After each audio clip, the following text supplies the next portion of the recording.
Hey friends, quiz time! Can you name the Canadian professor who is profoundly transphobic and testified against Bill C-16, who despises SJWs, thinks he's an expert on evolutionary biology, and blames the corruption of academia on postmodernism and cultural Marxism? I know who you're thinking of, and it's not him. I'm thinking of GadSaad, another right-winger. He calls himself a classical liberal, predictably enough, on YouTube, and he's a professor at Concordia University in Montreal. And I have to start by giving him some credit. He's very hardworking and prolific, and has churned out 4 books and a large number of published articles, and a huge number of YouTube videos. He's also relentless in promoting his books, with just about every recent video being an opportunity to advertise the latest book. It seems a shame that he comes off as a third-rate Jordan Peterson wannabe, when he's clearly just as awful as his hero. The sheer volume of crap he has been pumping out was intimidating. Did I really want to engage with this particular pig, which is only going to get me dirtier? I've been keeping half an eye on him for a number of years. There was so much garbage, it was daunting to try and figure out where to begin. He's wrong about so many things that I'd have to talk for hours to cover it all. It's also the case that he doesn't hesitate to fight dirty, has a large following, and is happy to sick his mob on them. Take, for instance, the case where a few years ago he got so pissed off at a student who expressed contempt for Andy No that he contacted her university and tried to get her expelled, and had his mob harass her. Do you remember the vile woman, his audience certainly did, who was rejoicing about the attack on Mr. Andy No last week, and who advised me to get effed and wished a worse calamity on me? Well, I have contacted her university. It's in their hands. I have also forwarded the hate email from the member of the noble religion, I think that's what he calls social justice, to his university. I thought long and hard prior to doing so, but clearly this is not akin to how SJWs try to harass you by contacting your employer. That last bit is stunning in its hypocrisy. Keep in mind, this is also a guy who worships free speech uber alles. Threatening a student's education is not akin to getting someone fired somehow. Fortunately, I am spared a lot of the heavy lifting by a good essay by Néstor de Buen, who reviews Saad's latest book, The Parasitic Mind.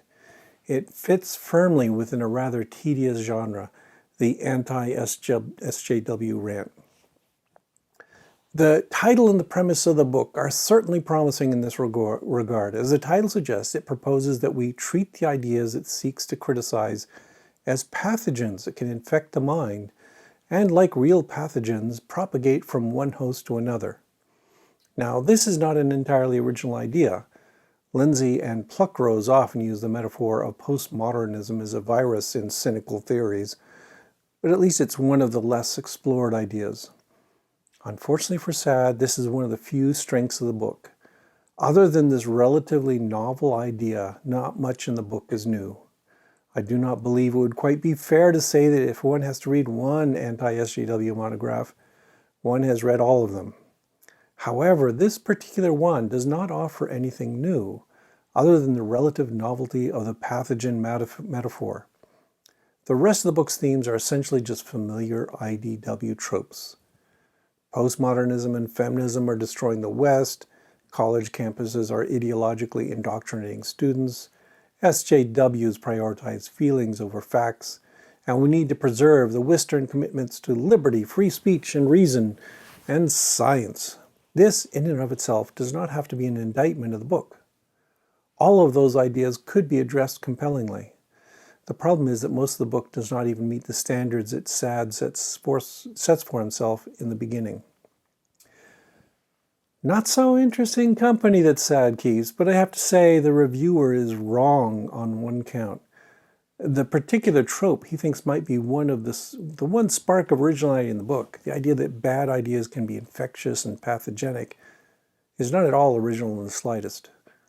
Richard Dawkins has been talking about it for decades. And if that's not novel, then GadSaad is just reciting right-wing talking points at book length without an ounce of creative thought, which is actually what I've thought of him for many years. So just go ahead and read de Buen's review. I'll include a link down below. Go get the big picture on Saad's shtick. And I'm going to just focus on one thing. He's an evolutionary psychologist.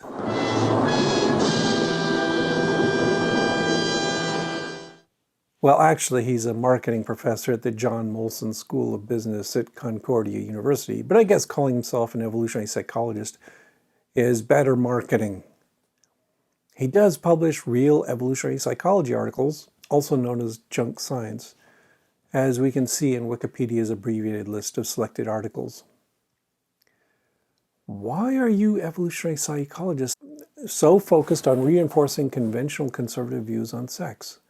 I don't know, but it sure sells. Sad stories often get picked up in the popular press. Again, I do not want to wade into that sewage, so I'm going to narrow my focus yet again to a couple of YouTube videos where he spouts various cliches about SJWs with funny colored hair. Warning about this clip I'm going to show you. He repeatedly mispronounces Batesian mimicry as Batesian mimicry. I shouldn't laugh, though. It's a common problem with those of us who mainly get our words from books rather than conversation.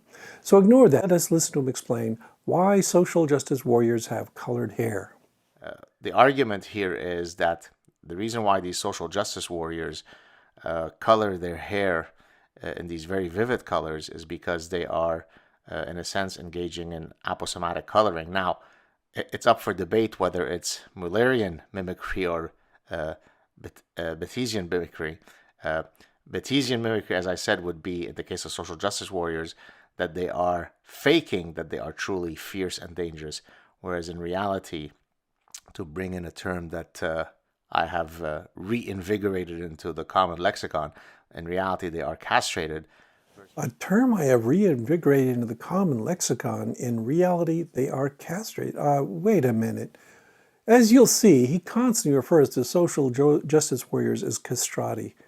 No, this is not in the common lexicon. Stop trying to make fetch happen. It's not going to happen. Versus if it's Mullerian mimicry, the social justice warriors are basically saying, in the same way that the red-colored frog is dangerous and venomous, I too have, quote, evolved the same red coloring. Stay away from me. I'm just as fierce and just as dangerous, and I'm not faking it. So we have a hypothesis of sorts that people color their hair to make themselves look fierce and scary, or to advertise that they're actually poisonous and inedible, but I think we can discount that one. His evidence for this is a photo he was sent. It consists of a set of well-known activists for social justice who have dyed their hair, juxtaposed with photos of colorful poisonous animals and fungi. I guess that's how he does science. Anyway, I know one of these people who just happens to be shown twice, probably because she's doubly fierce. And that gave me an idea for how to test the GadSaad ferocity hypothesis. I simply asked Rebecca Watson why she dyed her hair red. And here's her answer. I started dyeing my hair hot pink because I was bored at home, and I fucked it up because it turns out that dyeing your hair is also very boring, and I gave up halfway through. So I went to a stylist for the first time in a decade. I had just been trimming my hair myself when it seemed to get too long, and when I thought of the hair salon as a sort of boring torture chamber. And she gave me wine, and then told me my complexion would actually work better with a deep ruby color, and she was right. It looks fucking awesome. So long story short, I dye it this color because it looks fucking awesome. So there you have it. Most fashion isn't designed to be intimidating or warn people away. It's to look good. And you may have noticed that I'm here with a purple beard, and I could give a similar answer At the beginning of the pandemic, I was trapped at home, bored, and I thought my snowy white beard was a perfect blank canvas. So I slapped on some hair dye. I thought it didn't look half bad, so I kept it. It's my plague year hair color. I hope no one is terrified by it. By the way, once I get the vaccine, I'm thinking I'll let it fade and go back to the old man gray and maybe get out to a hairstylist myself, get the shaggy explosion hacked back and try for the more dignified, well-groomed look, more appropriate for an ancient geezer like I am. Okay, but Saad's not done. He's got to brag some more about his hypothesis. So there you have it, folks, a wonderful example of how to use evolutionary principles in an abyss of lunacy called social justice warriors. Hope you have. No! Hairstyle is a transient and non-heritable property that can be changed on a whim. It is totally inappropriate to claim it can be explained by the use of evolutionary principles. Misuse of evolutionary principle is more like it. But then that's what evolutionary psychologists do. This is actually a wonderful example of how bad evolutionary psychologists are at understanding actual evolutionary principles. Nothing is going to stop Gad from pushing his preconceptions, though. Here he is wearing his wig for the camera again. Hi, everybody. This is GadSaad for the Sad Truth. Some of you may remember my post yesterday wherein I discussed the fact that I was planning to go to my next Halloween party in a social justice warrior castrato costume. And I mentioned some indispensable parts of being such a castrato.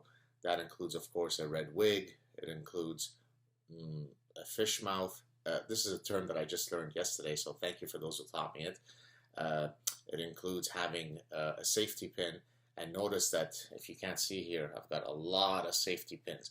And the reason why I've got all these is because it demonstrates where I score in the hierarchy of victimology poker and oppression Olympics, and how immersed I am in the rage of social justice warriors. I'm still missing the nose ring. I'm still missing the Che Guevara t-shirt. A few other elements that I'd like to incorporate into my costume, but just wanted to let you know, rest assured, I am working on my social justice warrior castrato outfit. Man, what a lot of alt-right cliches. I'll just remind you, this is what an SJW actually looks like. If you're just going to mock them with inaccurate stereotypes about their appearance rather than their principles, well, you're just going to look as ridiculous as GadSaad. But hang on, it wouldn't be a GadSaad video without doubling down on the irony. So there you go, folks. I'm slowly transforming into a social justice warrior castrato.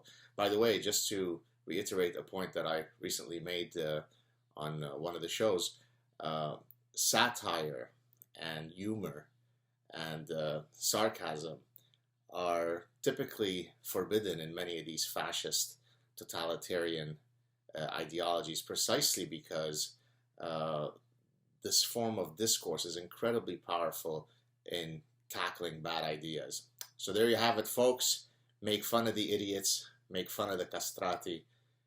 Don't say that I don't love you. I am donning a red wig for your viewing pleasure, and a bunch of safety pins, and my fish mouth. Apparently, he thinks that sitting at a desk wearing a red wig is humor. I think maybe he's been watching too much Steven Crowder, and his sense of humor has actually rotted away. Just to remind you, GadSaad is not a biologist, evolutionary or otherwise. He is a marketing professor who thinks he can use evolution to sell things to you. Specifically, he's selling himself.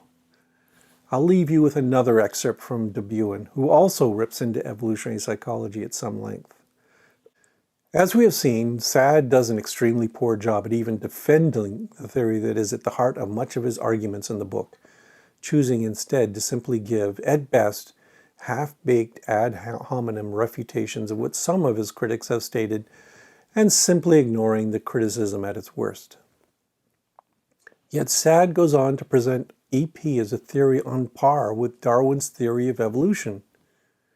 In another passage, Saad writes, "Yes, some conservatives reject evolution for religious reasons, but many progressives reject evolutionary psychology because it contradicts many of their secular ideologies, including radical feminism."